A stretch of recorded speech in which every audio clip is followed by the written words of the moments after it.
Visnu Sahasra Stotram 45.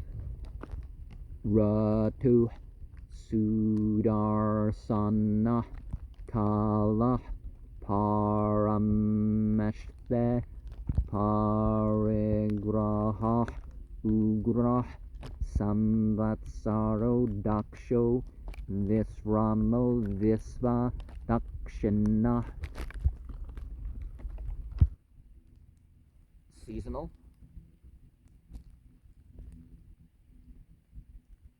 whose vision is knowledge, are whose of long-eyed and pure like a lotus, who measures and sets a limit, who dwells in supreme greatness internally, who is grasped on all sides, who causes fear,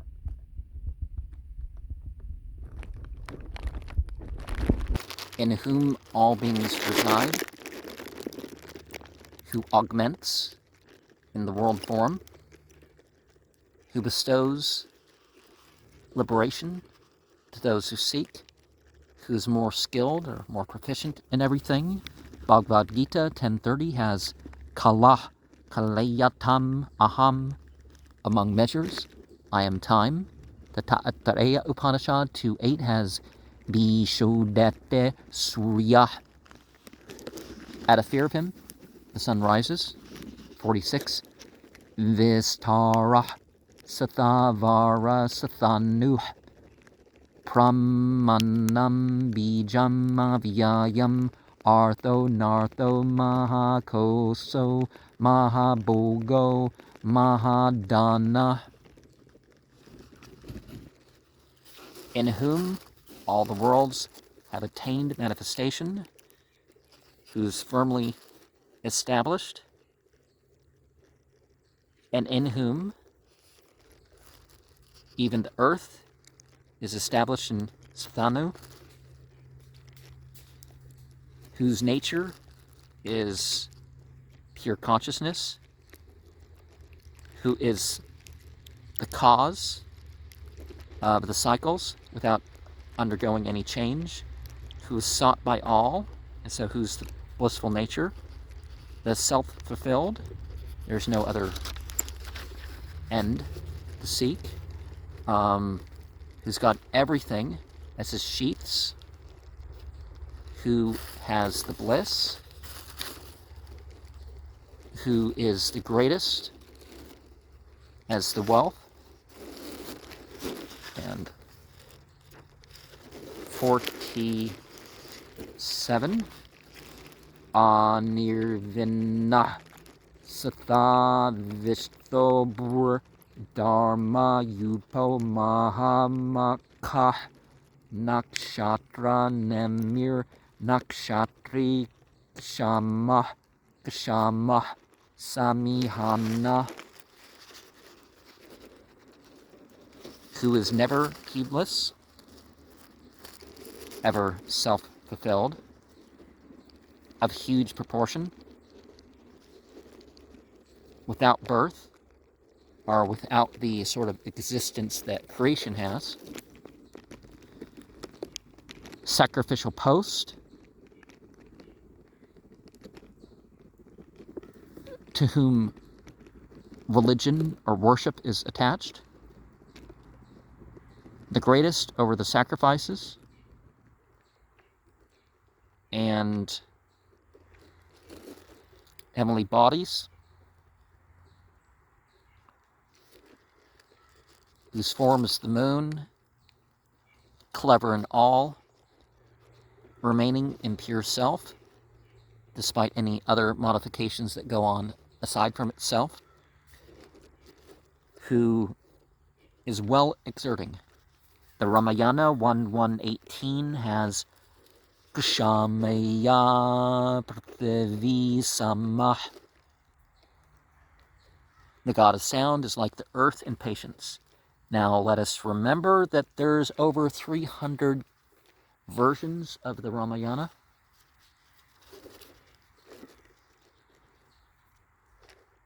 And There's a Sruti.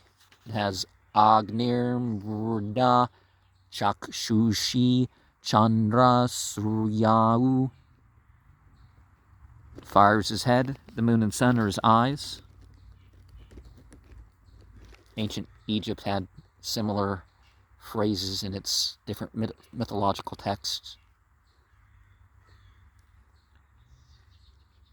Nakshatra Tarakai Sardam Chandra Suryadayo Graha Vayu Pasamayayir Bandayir Nibada Dhruva Samjnete.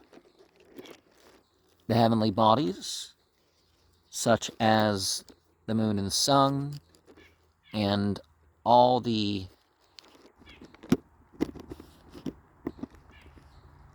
forms of the moon.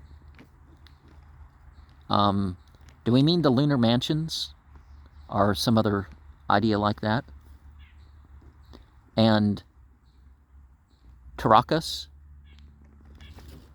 Okay, what's Tarakas mean?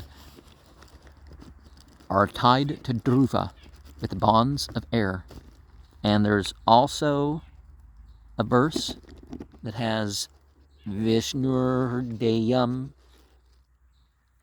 the all-pervading is its heart. The Bhagavad Gita 10:21 has Nakshatranamaham Sasi. Among the forms, I am the moon.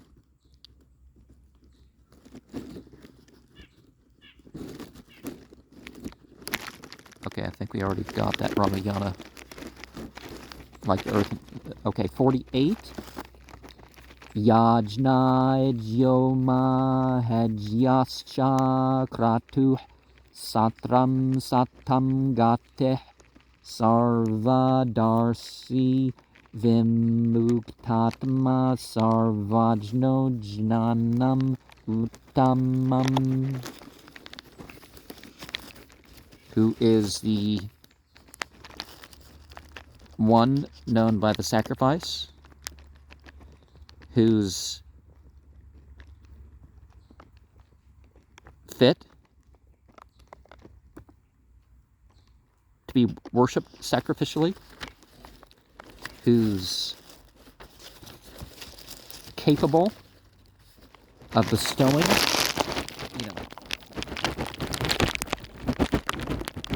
because of worship, so another way of saying worship worthy, but not correctly. Sacrificial post, who's the nature of what's ordained, so who affects, who's the sole support for the holy people, who by inborn insight is able to see, the good and evil, who's naturally free in its field of consciousness, who is all and knows all, the superior consciousness. Taittiriya Upanishad 2:1, Satyam Jananam Anandam Brahma. The absolute is truth, knowledge, and infinitude. The Katha Upanishad 2:5:1, Vimuktascha Vimuchyate. He is free and liberates others. Harivamsa 3:40-27 says, Ye yajante machayir punyayir devat adin petarnape atmanam nityam vishnum avayajantete. Those who adore entities, the light beings and the ancestors of holy sacrifice, are verily adoring, all-pervading, who's the self of all. And so, because of that, if the ultimate thing in the first place is to worship ultimate divinity, then why don't you just turn to ultimate divinity?